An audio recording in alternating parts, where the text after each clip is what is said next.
Hello everyone, இன்றைக்கி சுண்டல் செய்யலாம். Chana fry பண்ணலாம்.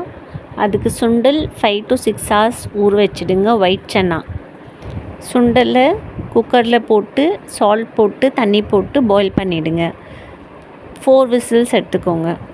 ஒரு கடாயில் கீ இல்லை ஆயில் நீங்கள் என்ன சாப்பிட்றீங்களோ அதை ஊற்றிட்டு கடுகு போட்டுடுங்க, கறி லீவ்ஸ் போட்டுடுங்க, காஞ்ச மிளகாய் போட்டு சன்னா போட்டுடுங்க. போட்டு தேங்காய் கொத்தமல்லி இருந்தால் கொத்தமல்லி போட்டுடுங்க. போட்டு ஃப்ரை பண்ணி எடுத்துடுங்க. Quick and tasty chana ready. இது ரொம்ப ஈஸியான ரெசிபி. இது வித்தவுட் ஆனியன் கார்லிக் போட்டுருக்குறோம். நீங்கள் வேணும்னா வெங்காயம் சேர்க்கலாம். நீங்கள் கடுகு போட்டு வெங்காயம் போட்டு அப்புறமா சன்னா போட்டு ஃப்ரை பண்ணிக்கலாம். இல்லை வெங்காயம் வேணாம், இதுலேயும் டேஸ்டியாக இருக்கும். வெங்காயம் இல்லாமல் கூட நல்லாயிருக்கும். ஸோ ட்ரை பண்ணி பாருங்கள். உங்களுக்கு புளிப்பாக பிடிக்கும்னா லெமன் கூட நீங்கள் ஆட் பண்ணலாம். கண்டிப்பாக இந்த டிஷ்ஷை ட்ரை பண்ணி பாருங்கள். என் சேனலை சப்ஸ்கிரைப் பண்ணுங்கள்.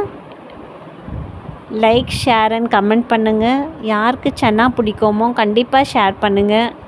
Take care. தேங்க்யூ.